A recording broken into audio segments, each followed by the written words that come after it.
And those playoff hopes alive. Slim, but still there. I mean, they're not mathematically eliminated.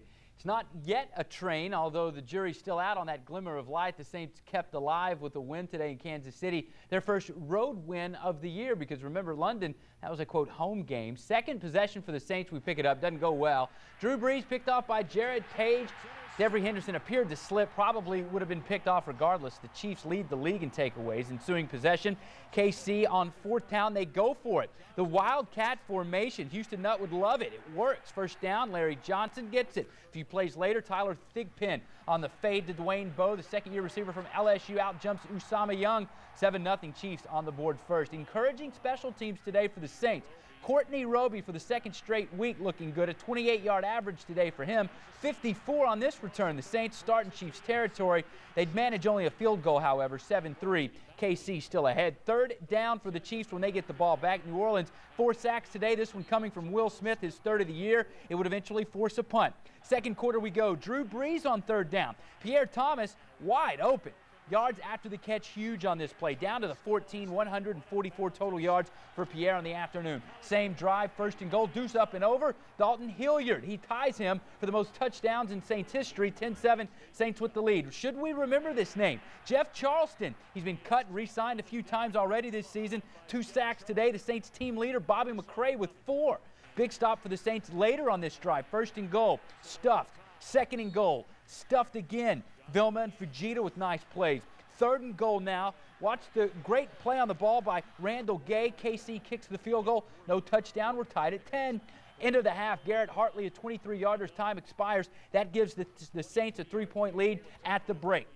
Start of the fourth we go. First possession, or start of the third rather. First possession for the Saints. Lance Moore, 45 yards on this play, leaving defenders behind him. 8 grabs, 102 yards for Lance. 20-10 Saints doubling up the Chiefs. KC adds a field goal, and then the Saints getting Pierre Thomas loose again. Breaking tackles, working his way down the goal line, punches it in on the very next play. 27-13 Saints up 2 touchdowns. But the Chiefs won't go away. Fourth quarter now, Dwayne Bowe again over Usama Young. 7 catches, 53 yards for the LSU alum. 27-20, the lead cut in half. Third and 11, Saints needing a first down. Brees can't connect with Jeremy Shockey. Looked like a catchable ball. Saints forced to punt. Third and 10 now for the Chiefs. Saints bring the house. Jamal Charles slips past everyone. First down. The drive is alive. Another third down later. Thigpen to Mark Bradley. Dropped pass. A huge break for the Saints because KC now has to punt. When New Orleans gets the ball back, they hold on to it. Running. You heard me right. Running for first downs. Chewing up the clock. 12 plays, 71 yards. Garrett Hartley's third field goal of the game makes it 30-20. Saints comfortably ahead. KC's last shot. Usama Young, how appropriate here. A tough time with Dwayne Bowe all day. His perseverance, though, rewarded with a pick that seals it.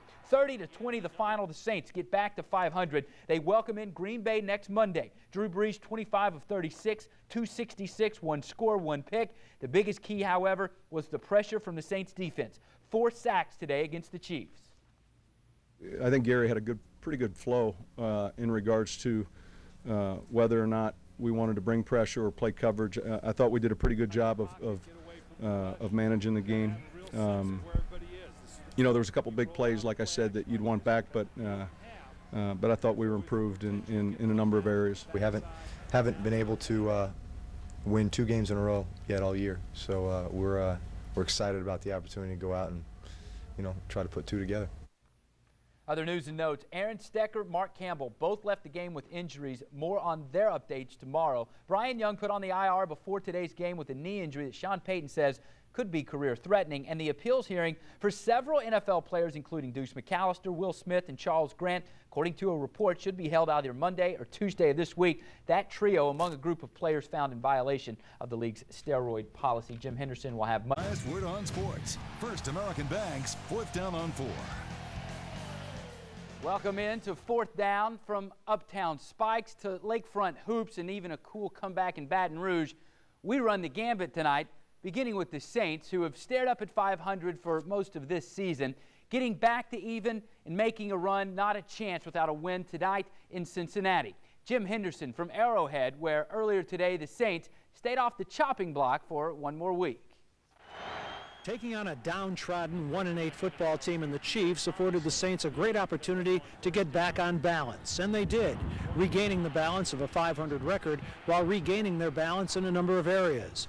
With the Chiefs last in the league against the run, there was that opportunity to steady a pass-intensive offense. The Saints did, with 28 runs, 36 pass attempts. Well, offensively, that's one of the things that we've talked about that we haven't been able to do maybe in some of the losses is take the ball, work some time off the clock. And the Saints got production from every phase of the team. The kicking game was solid. The defense provided some short fields and stiffened when the field got short behind them. The Chiefs' hurry-up, spread offense presented a unique challenge for the Saints' defense, and it was one that they met. We haven't seen anybody run anything like that, and we have to give them credit. They do a good job of running it. Thigpen is really doing a great job of controlling and managing the game in that formation in their different shifts, the way they run the ball, and then of course they have Gonzalez, who's a threat to at any time, any given situation. So that was one of those things where it's almost like a one-time thing. We most likely won't see those types of plays out of those formations, all the shifts that they did and things like that, and we're glad we got the victory out of it. The Saint defense got 4 sacks and finally another interception. Usama Young balanced twice being victimized with once being the victor. A game-clinching interception with 2:08 remaining. It made me feel real good, being that I did get beat in the red zone early on, and coming back to get that interception felt good. Playing without a true fullback and losing Aaron Stecker along the way left the Saints with only Deuce McAllister and Pierre Thomas as running backs. Thomas had 88 yards and 16 carries, scored a touchdown, had 4 receptions, and even had to play fullback for the first time in his career. Whatever I got to do to help my team out, when my name is called, I'm going to go out there and do the job. And, when Stecker went down, I knew they was going to call on me to be up there to take place. The game turned early in the third quarter when Drew Brees hit Lance Moore on a 47-yard touchdown. It was one of those looks where you just, you felt like it was time to give him a double move, and that's basically what it was. It was just a slant and go. And, Lance did a nice job of selling the slant, and, they kind of had almost a bracket type coverage to that side. The corner bit, the safety, stayed low, and there goes Lance down the sideline and then outruns him to the end zone. So yeah, that was, that second play of the second half, obviously just really setting the tempo for what we were going to do, in the second half of that game. For Moore, who's gone from long shot free agent to the Saints' leading and most reliable receiver, it's been quite a journey. Sometimes the odds are against you, and you have to fight through those odds, and I've been able to do that, and I'll continue to do that, and for as long as it takes till somebody says he's the guy. So I'm just enjoying myself playing, and we need to get more wins, and that's the main focus right now. It was a game the Saints had to have, playing as a 5.5-point favorite, winning for the first time on the road this season, coming home for next Monday night's game with the Packers, keeping the division leaders in sight. Had to have it, and did. In Kansas City, Jim Henderson, 4th down on 4.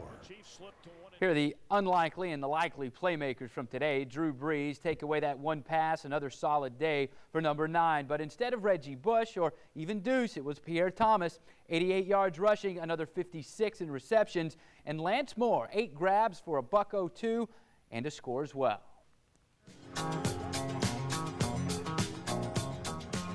In full survival mode, the Saints kept it simple Sunday. Even Lance Moore dialing it down a bit. Remember London? That exhibition cost the Saints 15 yards and Moore 10 grand. So after his score today, No, there's no celebration. The last celebration I had cost me a little bit of money, so I decided to just stare at the crowd and then, give a couple high fives and walk off the field. There was nothing crazy out there today. Injuries knocked out fullback Mike Carney, creating a by-committee approach to the position against the Chiefs, from Troy Evans to Billy Miller to Aaron Stecker. Surviving meant learning new positions. I thought they handled that pretty well. I mean, guys understood their role, and so be it Troy, in goal line or the other 2 guys. But when Stecker went down with a hamstring injury, the Saints went deeper down the depth chart. Pierre Thomas not only ran through holes for 88 yards on the ground today, he created some of the holes as well. I'll replace Aaron. I did not practice that fullback position at all.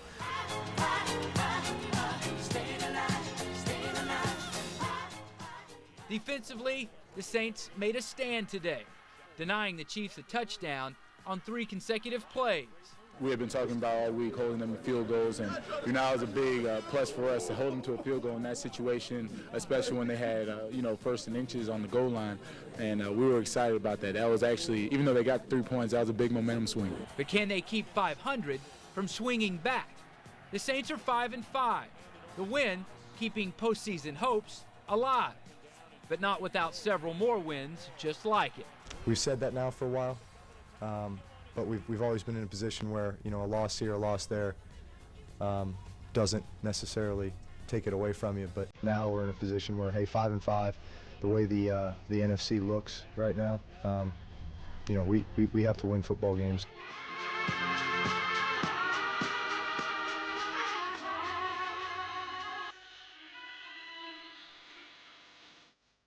Tigers pull off a comeback for the ages against Troy. Hear what Les Miles had to. If you ever wanted a good argument for why the NFL's regular season should not be increased to 18 games, yesterday's depth charts for the Chiefs and the Saints could have provided it.